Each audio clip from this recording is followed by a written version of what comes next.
శ్రీశైల మహాక్షేత్రంలో కన్నడ భక్తుల సందడి నెలకొంది.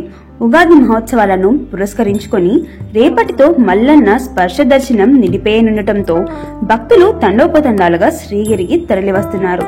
కర్ణాటక, మహారాష్ట్రలోని పలు ప్రాంతాల నుంచి కన్నడిగులు శ్రీశైలానికి పాదయాత్రగా తరలివస్తున్నారు. ఆత్మకూరు నుంచి వెంకటాపురం చేరుకొని అక్కడి నుంచి దట్టమైన నల్లమల్ల అడవి ప్రాంతంలో పాదయాత్రగా తరలివస్తున్నారు. మఠంబావి, పెద్ద చెరువు, భీమునికులను, కైలాస ద్వారం, అక్కడి నుంచి హటకేశ్వరం, సాక్షి గణపతి మీదుగా శ్రీశైలం చేరుకుంటున్నారు.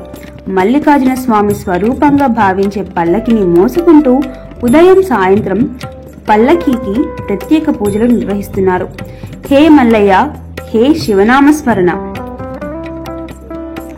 హే మల్లయ్య, హే శివనామస్మరణ చేసుకుంటూ భక్తులు శ్రీగిరి చేరుకుంటున్నారు. మల్లన్న దర్శనానికి బారులు తీరిన భక్తులు వేకువజామునే పాతాళ గంగలో పుణ్య స్నానాలు ఆచరించిన భక్తులు మల్లన్న దర్శనానికి బారులు తీరుతున్నారు. తమ ఇంటి దైవం భ్రమరాంబాదేవిని, తమ అల్లుడిగా భావించే మల్లికార్జున స్వామి వారిని దర్శించుకుని తన్మయత్వం చెందుతున్నారు.